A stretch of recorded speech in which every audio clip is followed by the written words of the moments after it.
The Nikon AFS 14-24mm f2.8G lens versus the Nikon AFS 16-35mm f4 VR lens. Now, which one of these wide-angle lenses should you buy? Find out next.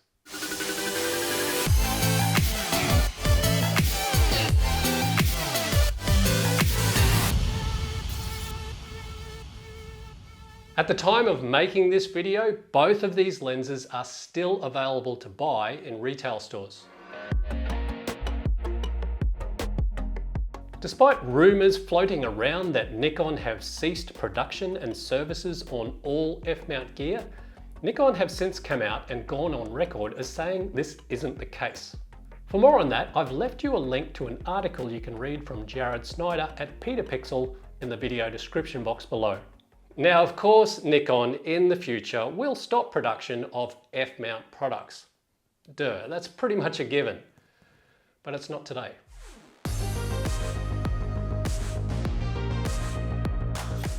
Okay, so I've had both of these fantastic lenses for many years and traveled the world with them, using them on both my Nikon D850 and D750 cameras. Both lenses are great in their own unique way. Now, I'm guessing the most likely reason you've clicked on this video is to see which one of these wide angles suits you best. There are certainly some differences between these two wide angles, and I'll cover those in this video. Let's start off by having a look at both of these lenses side by side. Both have internal zooms. That's really good for when you're out in harsher conditions. Just helps with weather sealing. Side by side, both of these lenses are pretty much exactly the same in length. However, with the 14-24mm at the end of the lens, it's much wider. And you'll notice that I've got my lens cap on this 14-24mm lens. And I'm going to talk more about that in just a minute. Where you will notice the difference is in the weight. The 14-24mm comes in at 969 grams, whereas the 16-35 is much lighter at 680 grams. And that's one of the reasons why I bought this 16-35mm lens. For when I was traveling or hiking, doing landscape photography, I could put this in my bag and keep the weight down. Prices? Well, here in Australia, the 14-24mm, it retails for anywhere between $2,500 to $2,700, whereas the 16-35, it retails for approximately $1,600. So that's almost $1,000 in difference, and I can see some of you out there have already made up their minds which lens you're going to get just hearing that. You'll find filters are much cheaper and easier to apply on the 16-35 via its 77mm filter thread, whereas the 14-24mm filters are expensive and fiddly to get on and off. The 16-35 also has VR built into the lens, giving you approximately 2.5 stops of stabilization, whereas the 14-24mm has no VR at all. So you have to be extra careful with this 14-24mm as it can get scratched or damaged easily on the front of the lens due to the roundness of it that sticks out.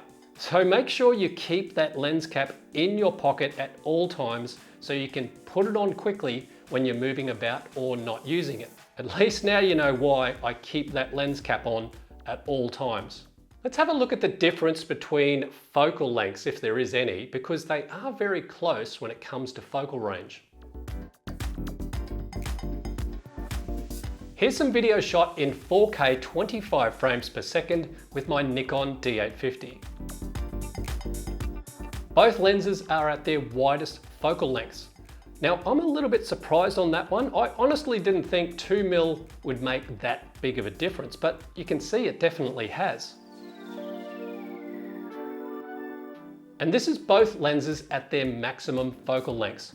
You can see the 16-35mm at 35mm does get you considerably closer to your subject, and this has come in very handy for me when I'm doing landscape photography, because when I need that little bit of extra reach when composing a shot, this lens has got it.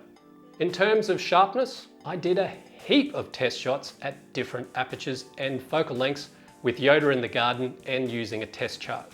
I used my Nikon D850 for all the shots and all the tests were at full resolution. And it basically confirmed what I've always thought. To save boring you to death and going through each one of those photos at each aperture, at each focal length, I'll cut a long story short. The Nikon 14-24mm is sharper than the 16-35 right throughout its zoom range. Not so much in the middle of the frame. Where you really will see the difference is in the corners. Like this test chart shot at f8 on both lenses at their maximum focal lengths. Pushing up into the corners, you can see the 14-24mm is clearly the winner. But when you look into the center, they're very close to one another, with the 14-24mm just taking the win by a slight margin. And for that extra 1,000 Australian dollars for the 14-24mm, you'd be wanting it to be the better lens. Anyway, we've had a good look at both of these lenses. So which wide angle should you buy?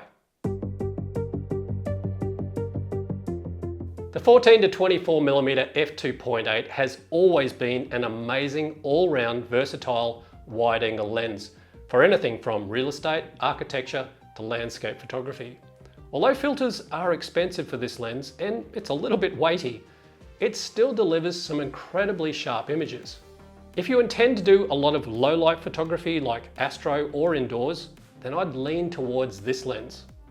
The 16-35 does have that added VR switch you can flick on and off on the side of the lens just in case you needed it handheld, and is cheaper in terms of both the cost for the lens and for 77mm filters. While not having the edge-to-edge sharpness that the 14-24mm does, closing down the aperture does give you some very good results for landscape photography from f8 to f11. It's light and easy to carry, filters are a breeze to put on and take off, and most importantly, it is substantially cheaper in price than the 14-24mm. If you're a landscape photographer and your budget is tight, then I'd lean towards this lens. So the way I like to use both of these lenses for photography nowadays, if I'm doing things like indoors, low light, astrophotography, or even architecture, I'll definitely reach for the 14-24mm. If I'm hiking, traveling, doing landscape photography where I really need to move filters on and off the front of that lens quickly, then I'll definitely grab the 16-35mm. Anyway guys, I really hope you've enjoyed this comparison between these two lenses. I wish you the very best of luck in terms of which lens you end up with. Never stop creating, and I'll see you next time.